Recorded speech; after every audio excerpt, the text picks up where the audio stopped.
Well, we've crossed the borders of South Africa and we are here in Botswana. This is the big one, the marathon event, which is run over 2 days, 1,000 kilometers in the desert. Welcome to the Toyota 1000 Desert Race.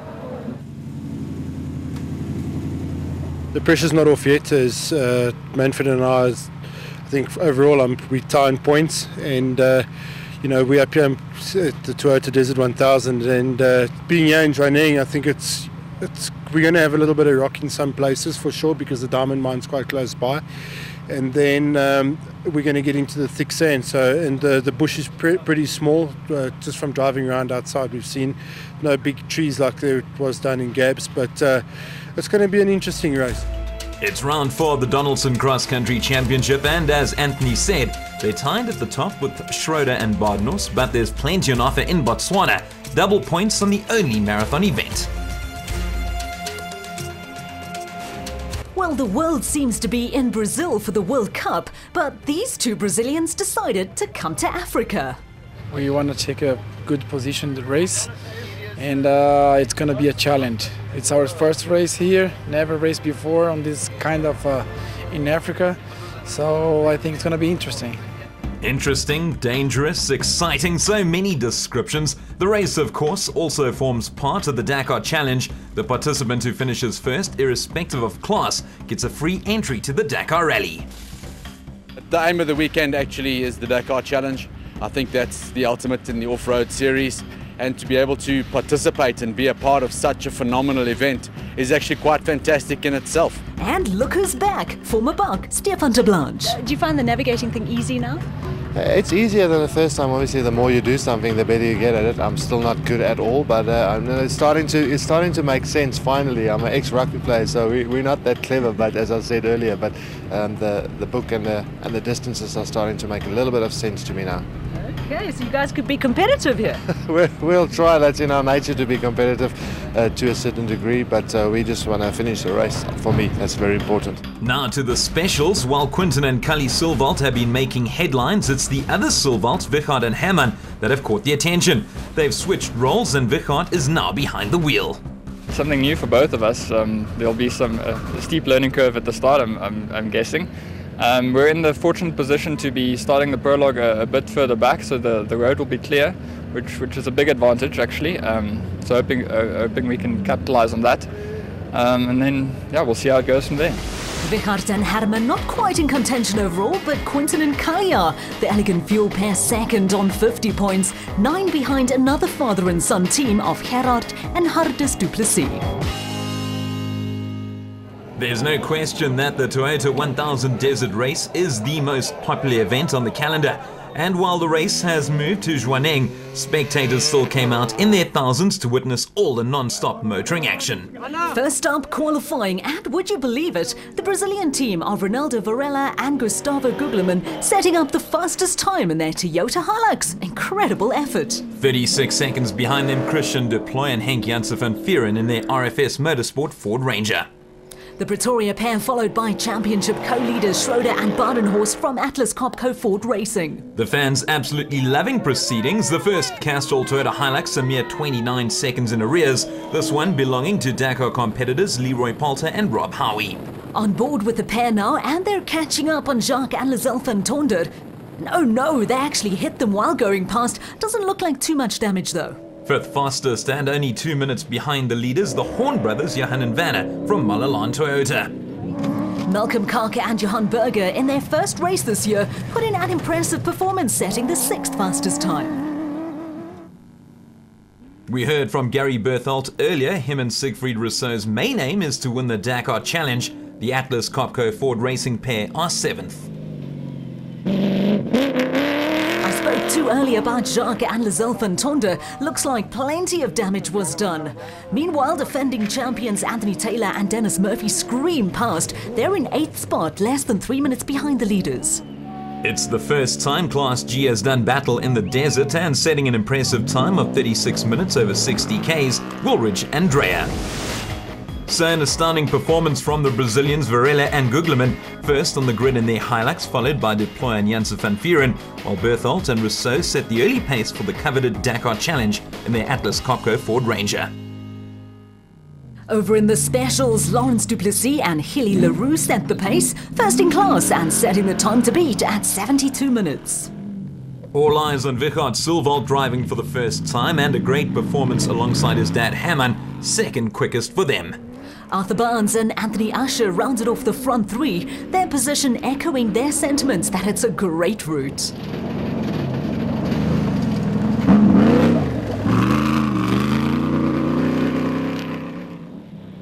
"50 seconds behind them, the championship frontrunners Gerhardus and Hardus du Plessis in their Jimco. The jet black Bat Spec 4 of Eduardo and Ricardo Agazzi taking them to 5th in class. Two men that love the Toyota 1000 Desert Race, Colin Matthews and Rodney Burke from Century Racing, the first Class P on the grid and a whopping 4 minutes behind the leaders in the special vehicle category. The 2013 championship winners Motorride Racing pair Evan Hutchison and Dani Stassen, who failed to finish their last two races, they're 7th quickest in class. 8th fastest in Mpumalanga Victors, Quinton and Cully Sulwald from Elegant Fuel, not used to being the second pair of Sulwalds in the lineup. So a great performance from Lawrence du Plessis and Hilly Leroux in their Zarco, 54 seconds ahead of Wichard and Herman Sulwald, while Barnes and Usher are 3rd in class. Having been to the Dakar Rally, the Toyota 1000 Desert Race on the Donaldson Cross Country Championship is without doubt the closest that comes to the epic adventure in South America. And not only in terms of the race itself, the bivouac is usually a hive of activity, but this time around it's home to most of the competitors who opted to camp within the tremendous motoring playground. Morning has broken on day 2 of the Toyota 1000 Desert Race, and while many expected the start list to be dominated by production vehicles, few expected a pair of Brazilians to be out in front. Water is coming on, let's get the Brazilians. So, and today it's difficult because we're gonna see it's gonna be the first one. So bushes, no trail, more difficult to me, more navigation. So we don't know how we're gonna find because we started at Perry on the list on the back. So today on the front. So it's gonna be tough, I think, very tough. And they're away. The start of 1,000 kilometers, Varela and Gugleman racing in Castrol Toyota Hilux colors.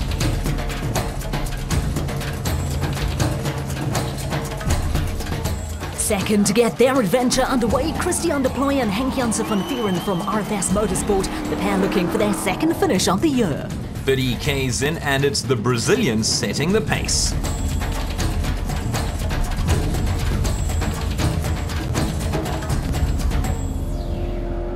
Not too far behind, the Ford Ranger of Deploy and Janssen van Vieren.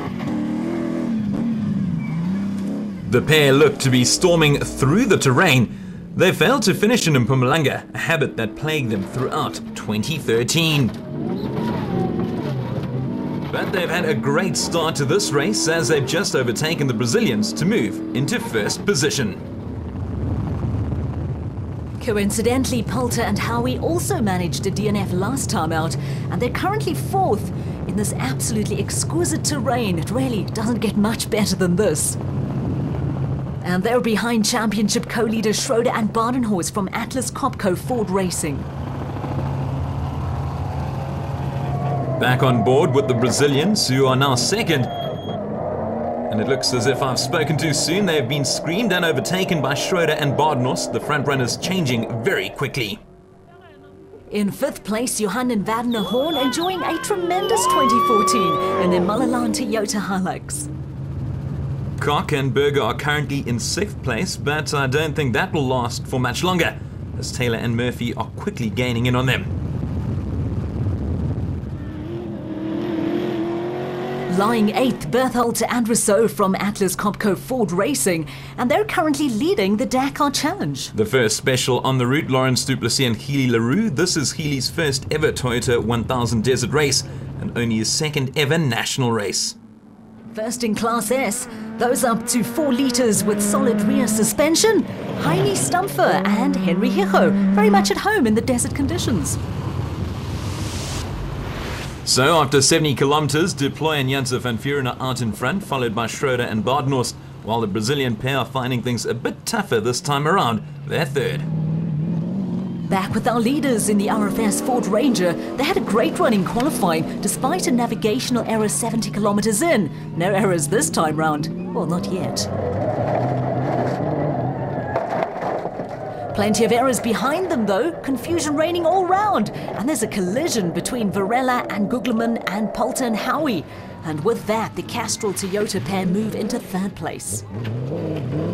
Make that second, they've managed to go ahead of Schroeder and Badenhorst as well. It's all happening here in the desert.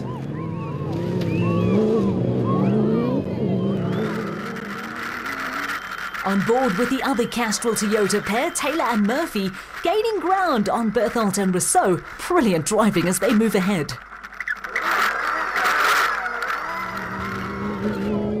The defending champions led from start to finish here last year, and they're gaining ground on the front runners, going past competitors at a rate of knots to move up to fourth. Including Johan and Werner Horn, who hold a very slim lead over Kockenberger and Berthold and Rousseau.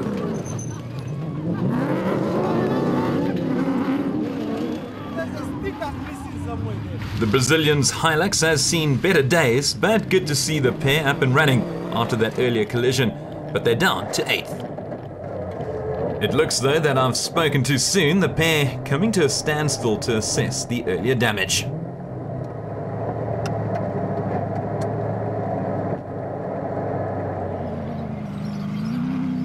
Still firing in front in Class A, Duplessis and Leroux, and there's Zarco. These two-wheel drive vehicles are most impressive in the tight desert conditions. While in Class S, no one can touch Strumpfer and Hichu in their Toyota Hilux.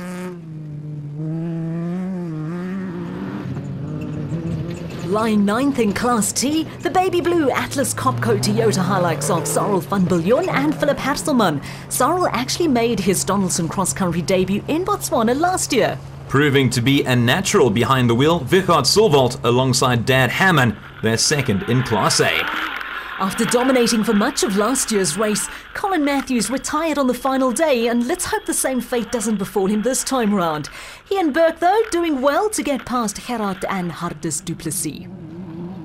They lead Class P for normally aspirated 6-cylinder petrol engines, while the Duplessis are lying third in Class A with no restriction on engine size.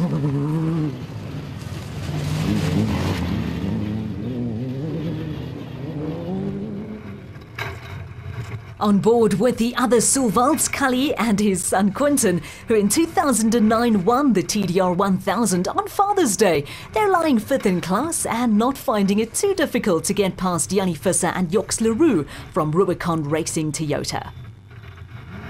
Well, make that 4th in class now as they maneuver their way past Eduardo and Ricardo Agazzi. Excellent driving from the Elegant Fuel team, and what a race this is turning out to be for the fans. The men in the Batsback 4 have also been overtaken by Visser and Leroux. The Agazis, of course, competing in the Dakar Challenge too, so they'll be concerned about who overtakes them no matter the class. Now they go back in front.